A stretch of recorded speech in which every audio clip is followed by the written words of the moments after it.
online, and there we go, into game number 2. Welcome everyone to the second game between Clockwork88 and Redrum as they battle it out in Division A, their first round in Group 1 of the Australian Open. It is a best of 5, and it is Redrum's home map. And let's undo the fog of war. And I already know what map it is, but let's have a look at what it is. It is indeed SY Bedouins. So this home map is coming from the SY map pack, obviously, and it is Bedouins. It's a fun, it's an exciting, it's a very open, which is why it's a fun and an exciting map. It is a nomad start, so we do have to sort of wait, pardon me, until these two guys get down their town centres, so that we can sort of look at where they've spawned, look at where they're putting their TCs and all that sort of good stuff. But for the time being, we can introduce Redrum, the man who is unfortunately trailing at the moment 1-0. He is playing as the Chinese in the red, and he's placing his town centre down on this pond, on this berry patch, and it is going up toward the north sort of eastern edge of the map. His opponent, who I think, yeah, there we go, his opponent today down to the sort of southern, it's actually, you know what, it's pretty much in the same place. That's a stone's throw away. It's only a couple of screen lengths, like 1 and a bit screen lengths away. This map is officially worse. This map is fantastic. Unfortunately, Clockwork may be not thinking that it's fantastic because he's just lost a villager there as well. But of course, it is Bedouins. And we do have Chinese player Clockwork down to the south of the map as well. Now, Bedouin's a fantastic map, regardless of what Octagonal says, because it does lend itself to a lot of aggression. I thought he would really like it because it is a trushing map. It's a very trushable map. You can see there is stone. There's definitely stone and smatterings of gold around the map as well. And of course, you can put mills up on these shorefish here and these wee puddles, which makes it very exciting. And very, very quick to get going as well. Obviously, normally Nomad starts a little bit slow, and that's probably why both of these guys have gone ahead and chosen the Chinese, because Chinese are a fantastic Nomad civilization, owing to the fact they get extra villages at the start. But of course, the extra food income they're going to get from these shorefish really going to help to boost their economy in the early game. No, it's just a shitty land nomad. It's a great map. It's fantastic. Even I enjoy playing Bedouins because it's just so aggressive. But there's not too much really to say. I mean, we can look at the resources that could be around these two players. We can see some gold out here to the right-hand side of Redrum's base, and some more gold out here to the left, and some more gold out here to the left. He has landed himself in a nice position with his boar. Of course, I don't know whether he scouted that or not. He is scouting pretty heavily with sheep, and yeah, he knows there's 4 boar out here as well. His sheep scouting is quite fantastic as well. As you can see, he scouted a good chunk of the map, and that's definitely reflected in the scores for the time being anyway. Now, what sort of strategies are these guys going to go for? Well, it could literally be anything. It being a nomad start, it could be just a stock standard fast castle. It could be a trush. It could be scouts. Chinese obviously get nice scouts, fully upgraded in the feudal age, owing to them getting bloodlines as well. It could be many, many different strategies. And Clockwork thinking, hey, maybe I should go ahead and scout as well, because it is nice to get some scouting information done. Relic positions, what have we got? Well, we've got 1 relic down here by Clockwork's base. Here, yeah, if it goes to Castle Age, he could definitely grab that one up pretty easily. And 2 relics way out here to the left-hand side. Not really close or favouring anyone at all. Not really favouring anyone too much, these relics out here. But of course, is there any gold around Clockwork's base? Well, there's not really any gold. I suppose there's some back here, gold and stone to the back. Yeah, so it's pretty close, actually. It's pretty close. He does have some stone, a couple of stone piles towards close-ish to his base. So maybe a trush could be incoming from him as well. We can see lumber now being taken out here to the back of Redrum's base. Has he thrown up a mill? No, he has not thrown up a mill, whereas we saw a mill being thrown up here on the deer and shorefish here. For Clockwork as well. 15 villagers to 14. It would have been completely even, but of course 1 villager here from Clockwork was brutally cut down in her prime. I think it was a her, I'm not sure.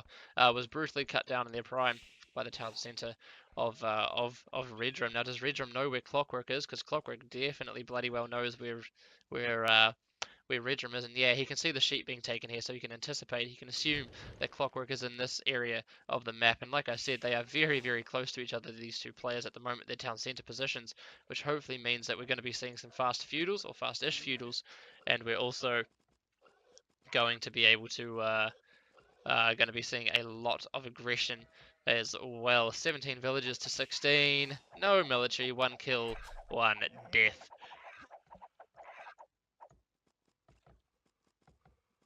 Neither of these players looking like they're really that close to the feudal age, but of course it looks like Redrum will get there first. He does have he's got a lot more shorefish being gathered. He's relying more heavily on boar as opposed to the sheep that Clockwork is currently going for.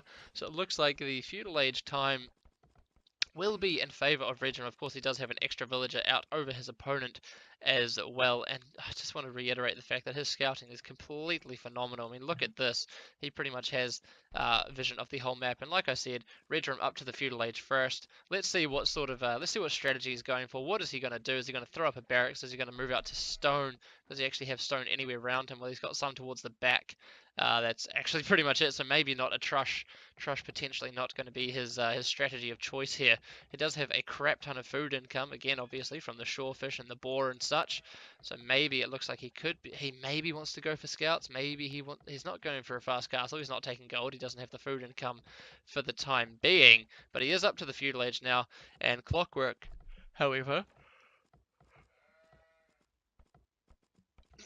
still not quite there. Instead, he's opting to put a lumber camp already on this little oasis patch of wood, as opposed to what his opponent's gone ahead and done and chucked the wood his lumber camp out on this little strip here. Obviously, the best places for lumber would be in the corners where there's more trees, but on better winds where the wood is just so scarce, you take what you can get. Clockwork now up to the feudal age as well on 22 population, 22 villages as well.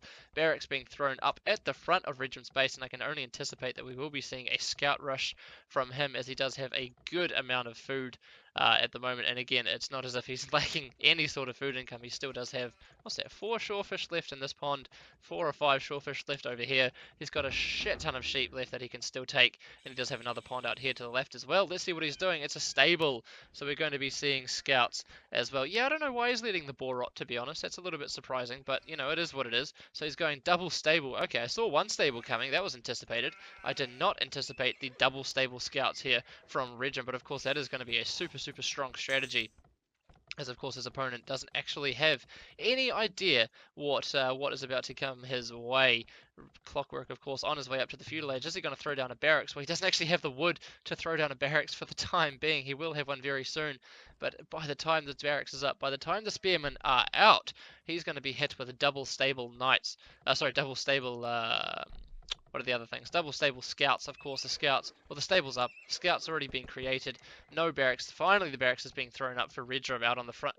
Clockwork out on the front of his base. And the only thing that I really fear for Redrum is that a good chunk of Clockwork's economy here is congregated, is centered around his town center. So the effectiveness of the scouts is definitely going to give him mobility.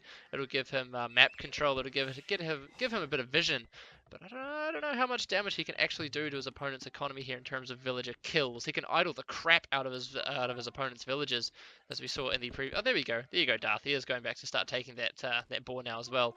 But like I was saying, in terms of villager kills, unsure what really is going to go down there, and an archery range being thrown up. Oh, Jesus. An archery range being thrown up for Clockwork, and he's not taking gold. Oh, he is taking gold. Where the hell is he taking gold? Oh, he's taking gold down here. Okay, so he's going archers. I thought he'd have to go skirmishes, but again, this could be really hard for Clockwork. You need a decent number of archers with fletching, really, to be able to start taking scouts on in any sort of concise, any sort of definitive way, and unfortunately, with only one archery range coming up, you know, it's not going to look too good. It's not going to be too good for Clockwork in terms of being able to take the scouts down with his archers. Of course, defensive spearmen can definitely start to pose a lot of pose a bit of a problem for the player going scouts, and just like what we can see here, Redrum's actually taking some unnecessary damage on his scout cavalries as he runs through the town centre of Clockwork as well. But of course, reinforcing his scouts 2 at a time means that he is going to be in an okay spot to be able to replenish his army without too much trouble at all. He is heading down here toward the south of the map, and this is all closed up from what I can see. Don't think there's any gaps in here, and this is what I was saying as well. Don't really think the scouts are going to be able to do too much damage for the time being. Of course, he does have map control. He has moved out here to start taking more food as well. Has he transitioned over into skirmishes? Well, no, he has not. Does he actually have the wood to throw up in archery range? Well, no, he does not. Of course, again, these archers, no fletching on these guys, sending them out 2 by 2 or 2 at a time. Is not really going to work out too well for him at all. The stable, rather, these palisade walls, this mill here, will eventually go down, just like these two archers. Well, I suppose one archer, now both of them have been picked off as well. Of course, the micro walls would have worked out a lot better for Clockwork to be able to keep these scouts out of his gold mining, or his gold miners down to the south of the map, if he had have actually completed them, and now he's completing them. But he's saying, hey, you know what, 3 villages are going to go down, and it's 32 villages to 26 in favor of our in favor of our red Chinese player Redrum here. Now he can get in amongst the wood line here from Clockwork. Clockwork's defensive spearman just a little bit out of position, and it's starting to look like these scouts are actually going to pay off for Redrum here. Of course, he doesn't quite have bloodlines yet. This is a bad fight though. You don't want to be wasting your scouts just to get a few villager picks here and there, in my opinion. Although I guess, you know, if it does give you a 10 villager lead over your opponent, and you can replenish your army just so easily, since you have two stable scouts coming in. It looks like he's just going to be going full scouts on this. Again, a lot of food around the map, and he is long distance mining some gold. I don't know if you guys saw that, long distance mining some gold up here as well, such that he can get bloodlines very soon as well. Is this a watchtower? It is a watchtower. Octagonal Dick, get hyped, mate, because Clockwork's gold is about to be towered from Redrum. He's going to sneak some villages around the right hand side, I hope, and he's going to watchtower the gold miners here from Clockwork. But again, Clockwork in a little bit of a bad situation here. Bloodlines coming in for Redrum now as well. If this villager is actually going to be sent straight through here, this is not going to... No, okay, she is going to be sent around the side as well. Blacksmith now having been constructed for Redrum. Maybe he's going to be looking to get scale barding armor. He's getting it now. Scale barding armor coming in for him for +1 defense on his knights. His scouts. Blacksmith now being thrown up. Similarly, for Clockwork, unfortunately, it's going to be delayed, if not denied. A couple of spearmen in here aren't really going to scare too many scouts with bloodlines and +1.